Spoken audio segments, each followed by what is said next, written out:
नमस्कार, मैं Suvendu Ghosh. DD news के इस विशेष कार्यक्रम में आपका स्वागत है। वैश्विक रिपोर्ट्स और सूचकांक आते रहते हैं। कहीं भारत अग्रिम श्रेणी में होता है तो कहीं पीछे, पर सभी ऑब्जेक्टिव रिपोर्ट्स भारत की विकास यात्रा को एक नई दिशा देते हैं। लेकिन इनमें कुछ रिपोर्ट्स ऐसी भी हैं जो जानबूझ के भारत की छवि को खराब करने की कोशिश करते हैं। भारत को लोकतंत्र, आजादी जैसे मापदंडों पर काफी पिछड़ा दिखाया जाता है। कहीं वर्तमान स्थिति की तुलना इमरजेंसी यानी आपातकाल से की जाती है, तो कहीं भारत के विविध लोकतंत्र को म्यांमार, हांगकांग जैसे देशों के बराबर बताया जाता है। वो कौन सी संस्थाएं हैं जो ऐसी रिपोर्ट्स बनाती हैं? ऐसी सूचकांकों से भारत को क्या खतरा है? इन सभी विषयों पे बात करने के लिए दो खास मेहमान हमारे साथ जुड़ रहे हैं, जिन्होंने इस विषय पे गहराई से विश्लेषण किया है। हमारे साथ हैं Sanjeev Sanyal, member of the economic advisory council of the prime minister, और professor Salvatore Babones, university of Sydney, Australia से। A warm welcome to both of you. आप दोनों का बहुत बहुत स्वागत है। मुझे जानकारी मिली है कि प्रोफेसर बाबुनस थोड़ी बहुत हिंदी समझते हैं, लेकिन उनसे मेरी बातचीत अंग्रेजी में होगी। दर्शकों के लिए जो हमारी बातचीत का अनुवाद है वो हम स्क्रीन पे आपको दिखाते रहेंगे। संजीव सान्याल, आपसे शुरुआत करते हैं। आप एक अर्थशास्त्री हैं। आप हर समय अलग अलग किस्म के डेटा, रिपोर्ट्स, सूचकांकों के साथ आप काम करते होंगे। आप इन रिपोर्ट्स को कैसे देखते हैं जिनका एजेंडा भारत की छवि खराब करने का लगता है? देखिए, ये पिछले 4-5 साल से ऐसा जो दिख रहा है कि ये जो वैश्विक रैंकिंग ये इंटरनेशनल एजेंसीज से मिल रहा है, उसमें हमें देख रहा है कि हमारा जो रैंकिंग है वो गिरता ही जा रहा है। ये जो सब्जेक्टिव टाइप के जो विषय हैं उनमें, जैसे आपने कहा डेमोक्रेसी, अब डेमोक्रेसी के इंडेक्स अगर आप दिखाएंगे जिसमें हम अफगानिस्तान और म्यांमार के स्तर पे दिखाए जाएंगे तो हम उसको कैसे विश्वास करें? तो पहले हम क्या करते थे कि हम लोग इन चीजों को पे ध्यान ही नहीं देते थे कि चलो किसी की राय है, कोई भी कुछ कह सकता है, वो भी कह रहे हैं। लेकिन मेरे ख्याल से ये गलत है। हमें इन पे ध्यान देना चाहिए, क्योंकि क्या होता है, एक तो एक ग्लोबल नैरेटिव बनता है इससे। दूसरा है कि इससे कुछ जैसे विश्व बैंक के जो वर्ल्ड गवर्नेंस इंडिकेटर है उसमें इन सबों का जो इनका कोई प्रभाव पड़ता है। तो क्या होता है, अंत में हमारे यहाँ जो निवेश करते हैं, हमारा जो सॉवरेन रेटिंग है, हमारा जो ग्लोबल स्टैंडिंग है, इन सभी पर इसका एक प्रभाव पड़ता है। तो इसीलिए मेरी ये राय है कि हमें इन पे ध्यान देना चाहिए। जहां हमें हमारे ऊपर झूठे से एलिगेशंस दिए जा रहे हैं उनका हम लोग सामना करना चाहिए, और ये भी पूछना चाहिए कि जो ये इंटरनेशनल ऑर्गेनाइजेशंस है जैसे वर्ल्ड बैंक, उनको भी जाके पूछना चाहिए कि आप इन इंडेक्स का इस्तेमाल करते हैं तो आप जो थिंक टैंक्स है जो ये इंडेक्स बनाते हैं उनसे जाके पूछिए कि इनका क्या क्रेडिबिलिटी है, इनमें क्या सा ट्रांसपेरेंसी है। ये सब बहुत जरूरी चीजें हैं। नहीं तो क्या होगा, हम लोग भली भांति हमारा जो ग्लोबल नैरेटिव है हम लोग इन external agencies, international think tanks पे छोड़ देंगे। Okay, Professor Babanis, if I can come to you, as someone who's observing the developments in India from the outside, how do you see the role that these indices play in shaping the perception of the world towards India? In your writing, you particularly say that these flawed indices affect foreign affairs to a great extent. What would you say, sir? Sanjeev is right, but he's not right enough. If he's looking at the world through a strictly economic lens, of course, you can focus on the problem of how these enter into hard metrics like bond ratings, but they also enter more subtly into softer metrics. So, for example, the Quad Security Alliance has been effectively downgraded in the last 2 years. Now, has that been because India is not being perceived as a fellow democracy in the Indo-Pacific? I can't say for sure. No one can say for sure. And it's not just the Quad. There are all sorts of cooperation that we expect to have among democratic countries. So to the extent that India is no longer being perceived as a democracy, and I can tell you, in elite circles outside India, India is no longer perceived as a democracy by many influential policymakers. Well, if that's the case, then India is going to face all sorts of difficulties with the rest of the world that aren't limited strictly to paying more money for government bonds, as bad and as measurable as that may be. But there are many intangibles that it's hard to ponder, but we know they're there. Right. Professor Babinus, now according to EIU rankings, the downfall of India's democracy, it appears, begins as Prime Minister Narendra Modi takes charge in 2014, and the rank falls from 27 to 46. Varieties of Democracies Institute puts India on the rank of 101, which is closer to Myanmar and nations like Papua New Guinea. How do you evaluate these assessments? Oh, even more striking is India being put on a level with Myanmar, and that's post-coup Myanmar, not pre-coup Myanmar. Look, a lot of this simply has to do with the fact that the people answering these surveys find the current government of India very distasteful. Now, they have a right to do so, but they shouldn't be allowing that to influence their appraisal of Indian democracy. Now, Sanjeev in his work has pointed out the biases in the rankings, and he's not wrong about those biases. But the biases were there in 2010 when India was ranked 54th in the world for electoral democracy by the VDEM Institute.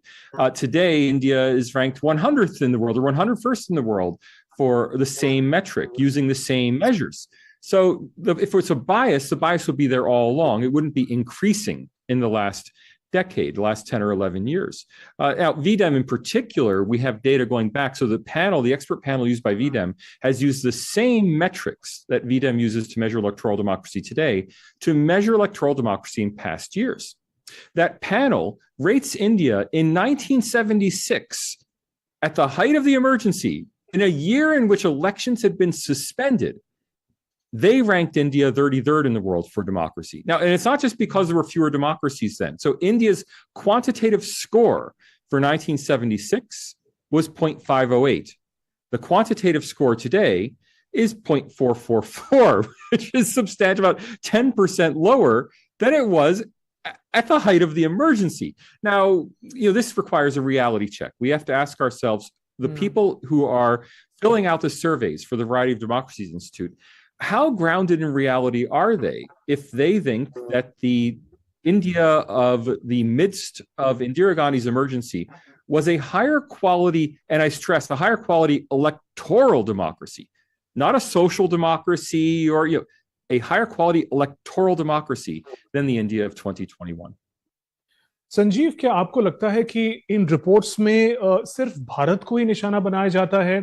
कभी वर्तमान स्थिति की जो तुलना है उसको emergency से की जाती है, कभी हांगकांग, श्रीलंका जैसे देश जो इतनी मुसीबतें झेल रहे हैं, ये कहा जाता है कि वहां लोकतंत्र भारत से बेहतर है.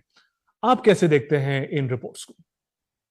हाँ, तो इससे आपको तो दिख ही रहा है कि ये इनका क्रेडिबिलिटी क्या है, कि अगर हमारी परिस्थिति हांगकांग से भी खराब है या इमरजेंसी के समय जैसी है, तो फिर जाहिर है ये कह सकते हैं कि ये इंडेक्सों का कोई क्रेडिबिलिटी ही नहीं रहा. तो पहली बात ये है कि हम लोगों को जाके मीडिया में या दूसरे कोई भी जो हमको एकेडमिक पेपर्स इत्यादि के तहत हम लोगों को ये साबित करना पड़ेगा कि ये जो वैश्विक ये थिंक टैंक्स हैं, उनके जो विचार हैं, उनको उनका सामना करना पड़ेगा. हम लोग पहले इसको ऐसे ही छोड़ देते थे, ये सही नीति नहीं है. हम लोगों को जाके इनसे प्रश्न पूछना पड़ेगा. जब हम लोगों को पीछे धक्का देंगे तो देखेंगे वो भी सुनेंगे हमारी बात. अभी तक हम लोग तो कोई कोशिश भी नहीं कर रहे थे.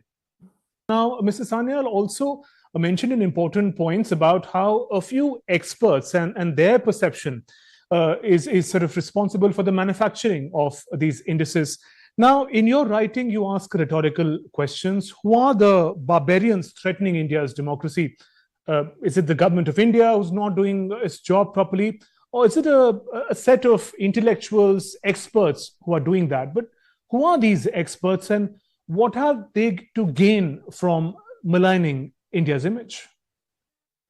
Well, first, Sanjeev makes a very good point that the most important bias in these rankings is who is chosen to do the ranking. That is, who is chosen to actually answer the survey. It's only half dozen people, as Sanjeev said, for every country. We don't know the exact numbers for India. The barbarians at the gate analogy was an analogy I made because we so often hear in the West how the current government of India is barbarizing Indian democracy. And when I actually looked at the information, looked at the data, no, in fact, the accounts that we are being fed through the rankings authorities are not consistent with the overall message they're trying to communicate. That is, what I see are misrepresentations, misuse of statistics, in some cases outright lies in the democracy rankings, in the qualitative accounts given to support the quantitative rankings. So, that's a serious problem. It's also very interesting that although India's ranking has declined on all three of the major democracy rankings, it is ironically the most expert-driven of the ranking. There's a survey-driven ranking, that is VDEM, which is actually based on a survey of in-country intellectuals that has given the worst result, whereas The Economist, which is based on its own internal evaluation, has given, relatively speaking,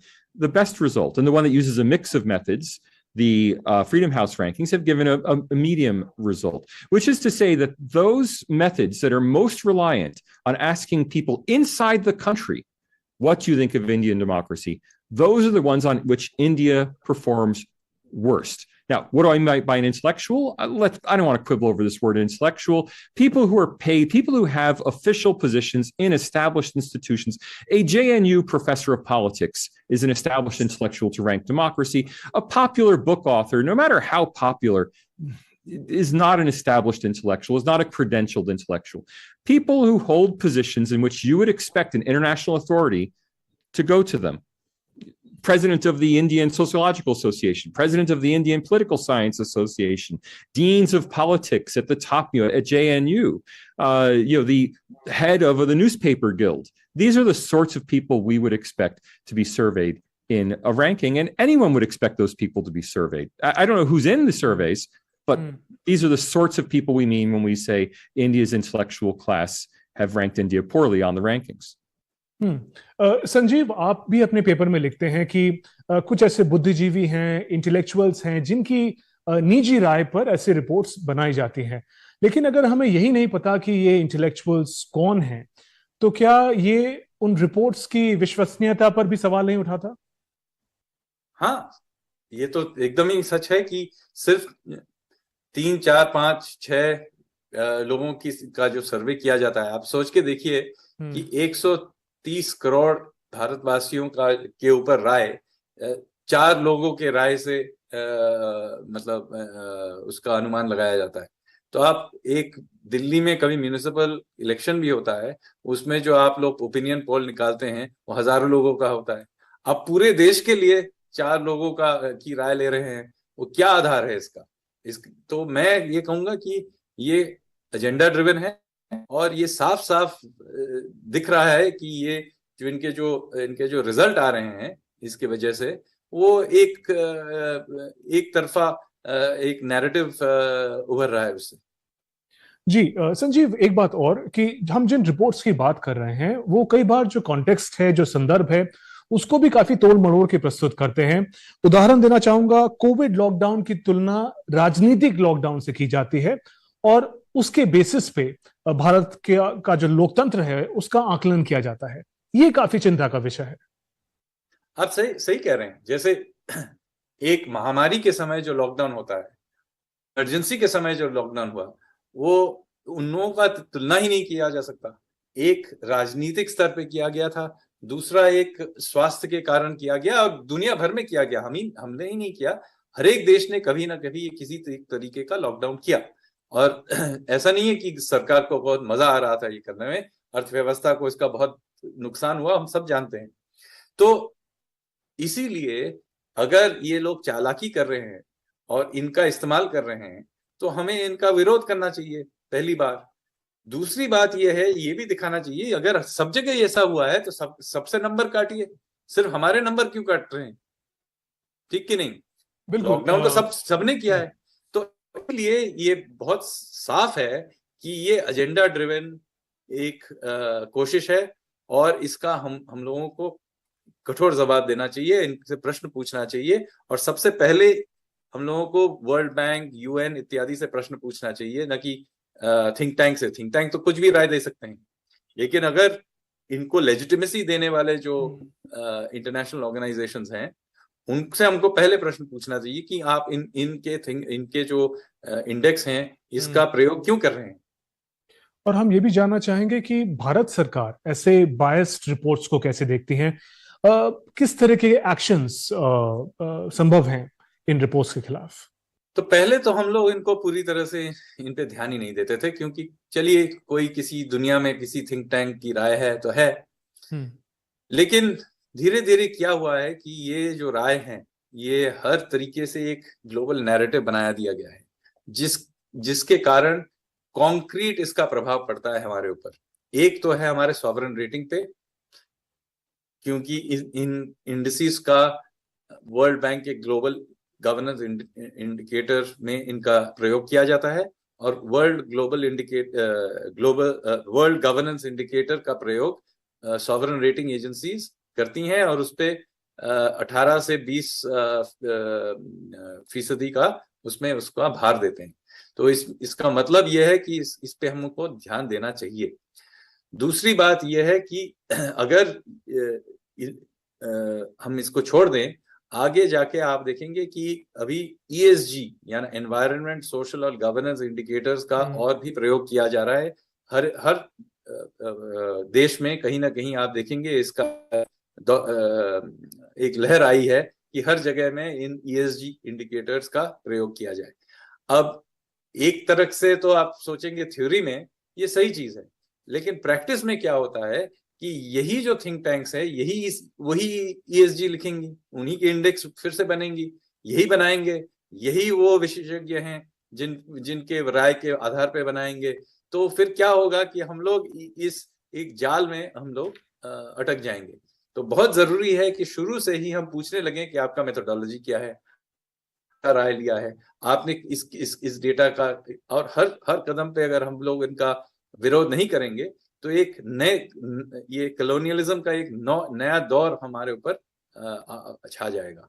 ji, Professor Babonis, what Mr. Sanyal says becomes all the more crucial as India takes over the presidency of the G20, shapes and gives directions to global affairs and priorities. How do you think checking these flawed indices become all the more important?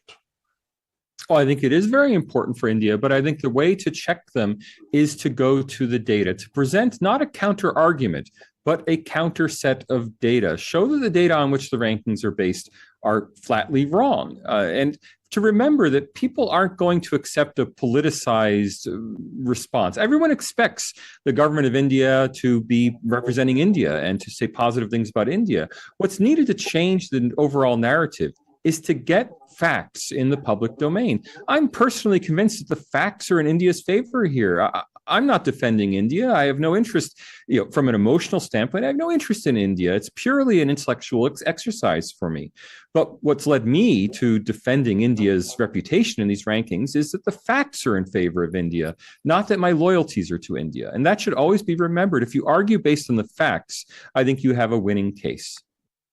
On that note, thank you very much, Professor Salvatore Babonis and Sanjeev Sanyal, for joining us in this program and sharing your perspective. आप दोनों का बहुत बहुत धन्यवाद। इस विशेष कार्यक्रम में बस इतना ही। नमस्कार।